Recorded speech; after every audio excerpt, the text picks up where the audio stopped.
Bonjour, je m'appelle André Grésis, je suis éthologue à Chancelade et vous allez maintenant écouter mon émission L'homme et le chien.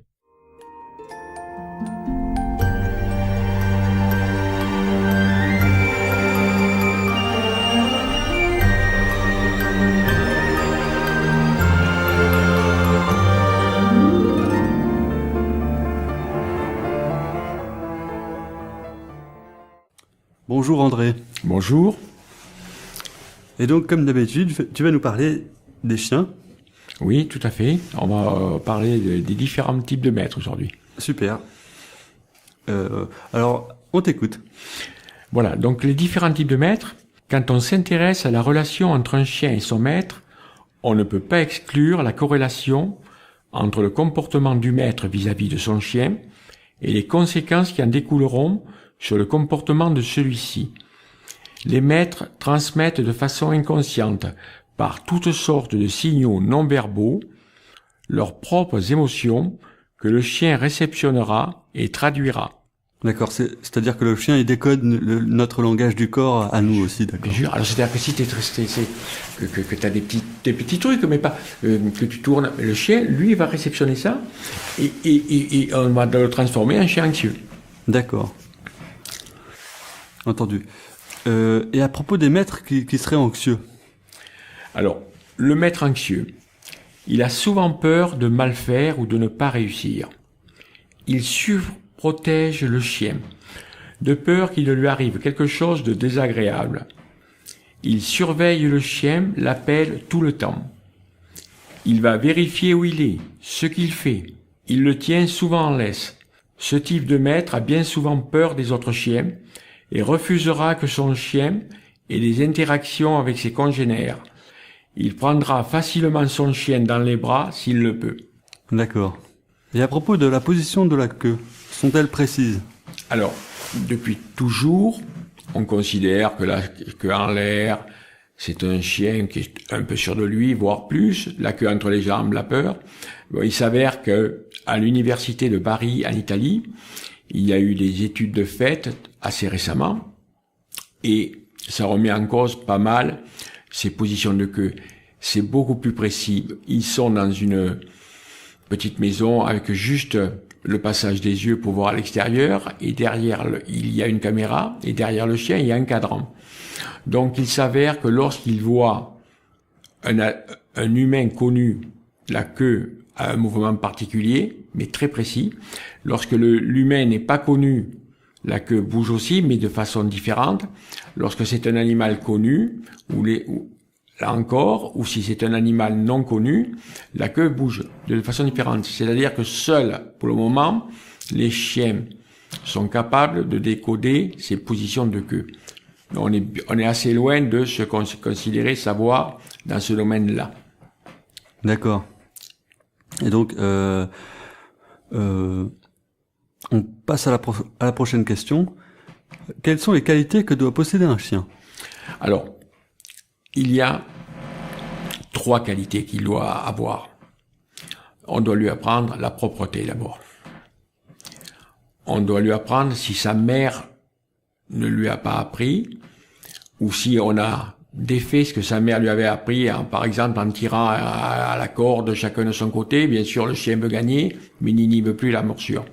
Donc il faut qu'il ait parfaitement une inhibition de la morsure. C'est-à-dire que lorsqu'il appréhende lui-même, il ne doit pas serrer.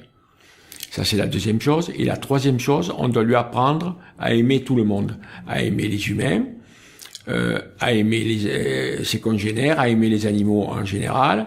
Lorsqu'on a ces 3 choses, on a un chien équilibré. D'accord. Intéressant. Et donc, pourquoi un chien qui fait ses besoins à l'extérieur monte au maximum sur le fossé? Alors, ils le font sur le fossé, ils le font au pied des arbres. C'est pour montrer à ses congénères qui vont passer près de l'endroit où il a fait ses besoins, que le chien qui a fait justement ses besoins est plus grand qu'il ne l'est en réalité. En réalité, c'est un leurre, c'est pour montrer aux autres, vous avez vu, mes besoins sont à hauteur, donc je suis grand, même si c'est un tout petit chien. D'accord. Et Est-ce que tu peux nous parler des grandes lignes d'une bonne relation avec le chien? Oui. Alors, il ne faut pas de relation de chef à subalterne comme je l'ai lu hier soir. C'est une folie, ça. Il faut, en revanche, créer des limites. Lui apprendre ses limites. Un chien ne doit pas sauter sur les adultes, mais et surtout sur des enfants, car il arriverait que ses griffes au niveau du visage.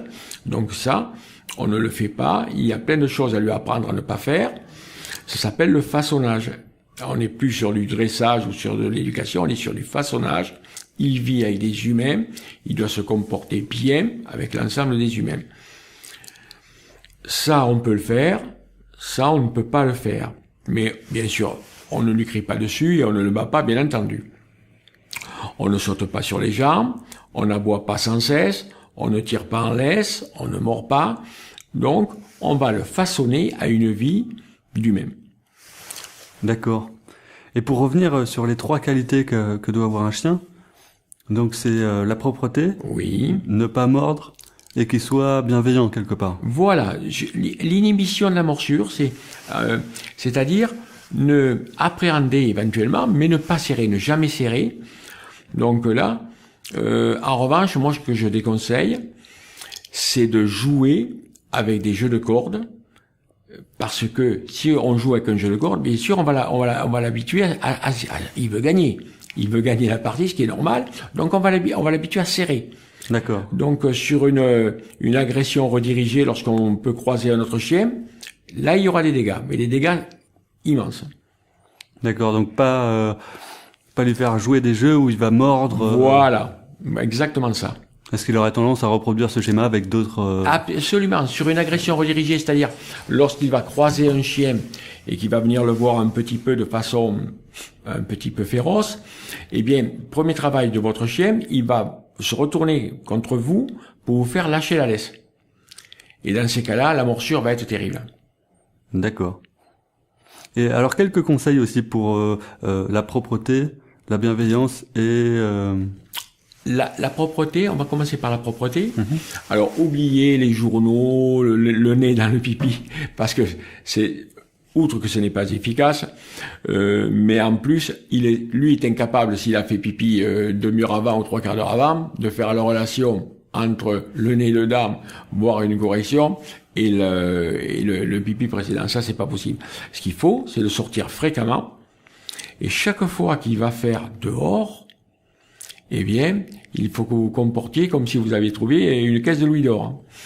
Le récompenser, en faire des tonnes, c'est là où on voit le mot être cabotin, cabotin, quand on parle d'un comédien, mais soyez-le dans ces cas-là, et le chien appréciera d'autant et reproduira le pipi à l'extérieur.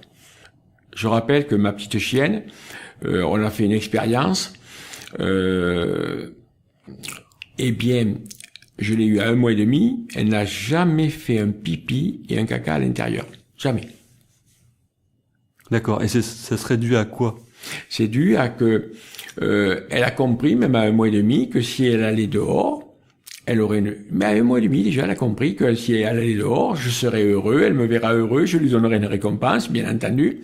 Et pour elle, c'est la loi de Tornick, ça s'appelle la loi empirique de l'effet, c'est-à-dire que tout acte suivi d'une récompense se reproduira dans les mêmes conditions, c'est-à-dire, dans le cas d'espèce, je vais faire pipi dehors, j'ai une récompense.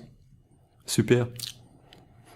Et donc ça, c'est pour la propreté. Oui. Ensuite, pour la bienveillance. Voilà, donc là, il faudrait le faire tout petit, justement, pendant la période des connexions, pendant la synaptogénèse, c'est ce que j'ai fait avec mes 2 chiennes, c'est-à-dire que dans cette période-là où toutes les connexions se font, je l'ai présenté à une multitude de chiens, que je savais pas, sans problème, bien entendu. Donc, elle s'est habituée, pour elle, rencontrer un chien, c'était quelque chose d'aimable. Donc, à partir de là, les chiens, je ne les bagarre pas, je ne leur montre pas l'agressivité, puisque ce sont des amis. D'accord. Ça m'empêchera pas de prendre des précautions quand même, mais pour elle, dans sa tête, les chiens sont des amis. J'ai fait pareil avec les humains, pareil avec les enfants, c'est-à-dire, pour elle, les enfants, c'est des amis. Donc, elle n'a pas reculé, pour elle, un enfant, un adulte, ce sont des amis. D'accord. Et comment leur faire comprendre juste, c'est quoi ton astuce? Eh bien, c'est-à-dire que à chaque fois, c'est pareil, il faut associer la nouvelle intervention d'un humain, d'un chien, avec des récompenses. D'accord. C'est toujours le même. Alors, rappelons que les récompenses n'interviendront que pendant la période d'apprentissage. Tout de suite après la période d'apprentissage, on sera en aléatoire, et ensuite disparition des récompenses. D'accord. Donc les récompenses, c'est au début, en fait. Tout à fait, c'est exactement ça. D'accord. Et quant au troisième point de faire en sorte qu'ils ne mordent pas. Alors là, il faut... Alors normalement, c'est la mère qui apprend ça. D'accord. La mère leur apprend ça à 1 mois, quand les chiots, on commence à avoir des petites canines pointues, et la mère, à force de faire téter les chiots, elle les tétines très irritées. Donc, un chiot qui va serrer sur les tétines va lui procurer une douleur très intense. Donc, elle leur fait comprendre très nettement que ça, on arrête, on peut téter, mais de façon douce. Donc, à partir de là, ils inhibent la morsure. C'est la mère qui leur apprend ça. Bon, des fois, la mère peut être morte avant, ou on peut détruire, comme on a parlé tout à l'heure avec des jeux de cordes, auquel cas, il faut réapprendre la morsure inhibée. La meilleure chose à faire, c'est vous sentez que ça serre un petit peu, vous vous levez et vous faites exactement comme si vous avez arraché la moitié du bras. Oui. D'accord. Vous hurlez, mais pas après le chien, de douleur. Et vous allez voir, c'est très spectaculaire. Ils se trouvent penauds, ils font comme ça. D'accord. Ils se trouvent penauds, et généralement, ça disparaît très vite. D'accord, super. Alors, on va écouter maintenant le morceau Te Catalvi du groupe Nightwish de l'album Imaginarium. C'est parti.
Nous allons voir maintenant le maître possessif. Il attend beaucoup de preuves d'affection de la part de son chien. Il supporte difficilement que le chien montre des signes d'affection à d'autres personnes. Il demande au chien de rester près de lui et peut aller jusqu'à le rejeter ou se mettre en colère si son chien est trop affectueux avec les autres. Ce sont des dérives vers lesquelles il ne faut pas aller. Donc ensuite, on va voir le maître autoritaire. Il ne laisse pas son chien prendre des initiatives.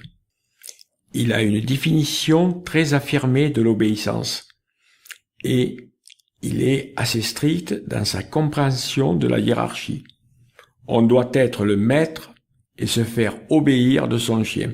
C'est ce qu'on avait vu précédemment et que je dénonce évidemment.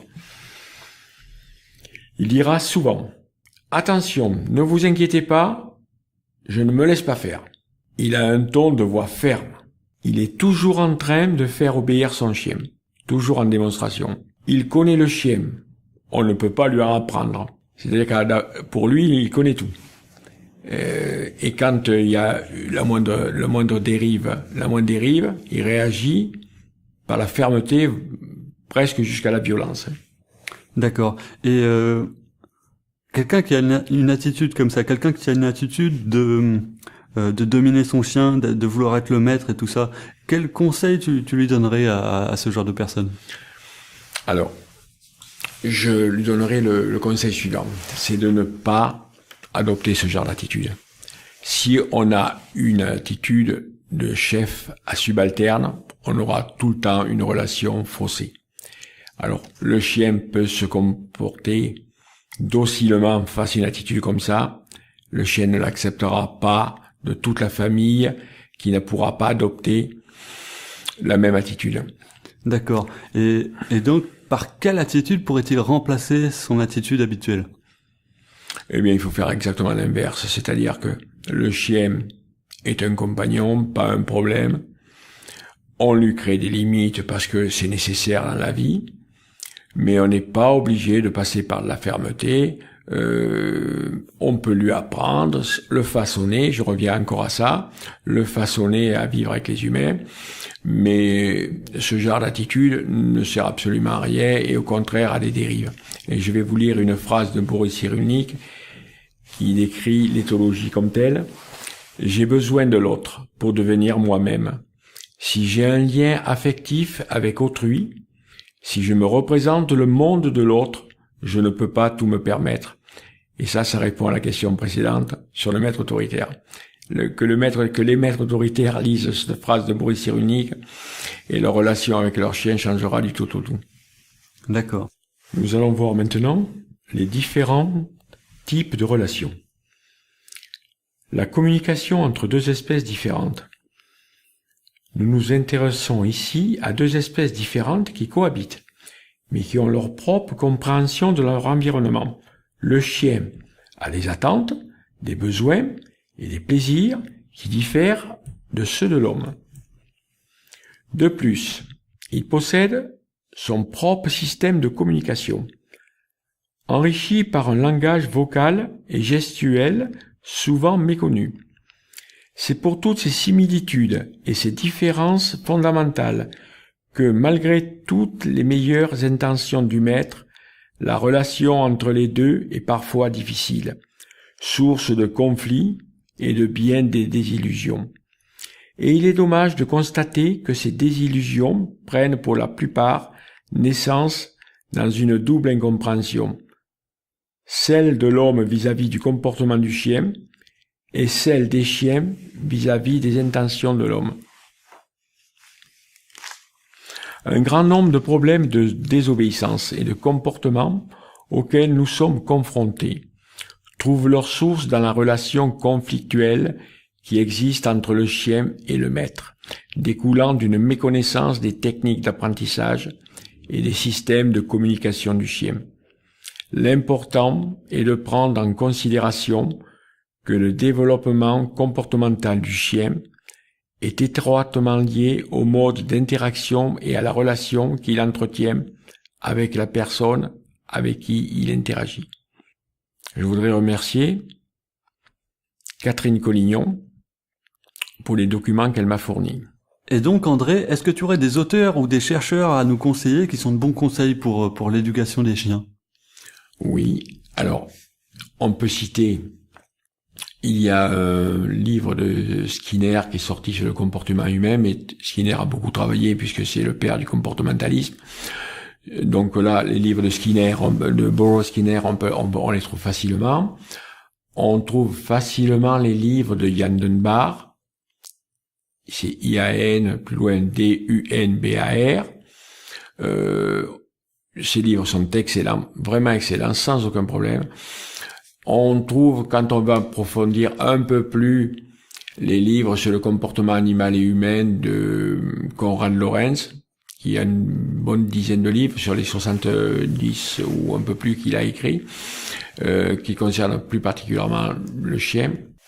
Donc, il y a de très bons livres. Alors, moi, je vais vous déconseiller de tous les livres. J'ai éduqué mon chien en 3 semaines ou l'éducation du chien. Généralement, ce qu'on y trouve, c'est bateau. Ça vous apportera rien. Laissez tomber, ça ne vous apportera rien. Prenez des livres un petit peu plus comme ce que je viens de vous citer. Catherine Collignon a écrit un bon livre en collaboration, Le chien poulet nul. Dans la collection, le chien poulet nul. Mais là, c'est le chien. Les livres de Catherine Collignon sont d'excellents livres. Je vous les conseille. D'accord. Donc, Yann Dunbar, Skinner. Oui. Et je vais ajouter Claude Beata. Claude Beata. Claude Beata, qui est le président des vétérinaires comportementalistes, qui a écrit d'excellents ouvrages sur la psychologie du chien, sur les thérapies comportementales. Ce sont des livres presque destinés à des vétérinaires, mais ce sont d'excellents ouvrages. Super. Et d'accord. Et des sites internet? Alors, moi, je vous enverrai essentiellement sur le site de Catherine Collignon, sur le site Animalin, ANIMALIN. Catherine Collignon est quelqu'un de brillant. J'ai beaucoup d'amitié pour elle, qui fait d'un excellent travail, qui est consultante à l'école vétérinaire de Toulouse, qui a une formation en Angleterre. C'est quelqu'un de brillant. D'accord. Entendu, merci beaucoup. Merci, Simone. Oui, je voudrais pas oublier non plus notre site d'Ami Canin, vous le trouverez sur Ami Canin Éthologie Comportement. Il est hébergé par Sitego. Et là, vous allez trouver de multiples conseils, vous allez trouver des vidéos, d'un petit garçon de 9 ans face à deux malinois. Vous allez trouver des renvois sur les émissions qu'on enregistre sur RLP. Et vous aurez une multitude de conseils. Nous ne thésaurisons pas les conseils, au contraire, le but et le seul bénéficiaire doit être nos amis les chiens. D'accord. Et pour trouver ce site, par exemple, depuis Google, on tape Ami Canin. Ami Canin Éthologie Comportement. Ami Canin Éthologie Comportement. D'accord, très bien. Et là, on le voit hébergé par Sitego. Hébergé par Sitego, d'accord. Entendu. Merci. On a fait le tour pour cette fois-ci. Donc, André, merci beaucoup. Merci à toi, Fimon. Merci et au revoir. Au revoir.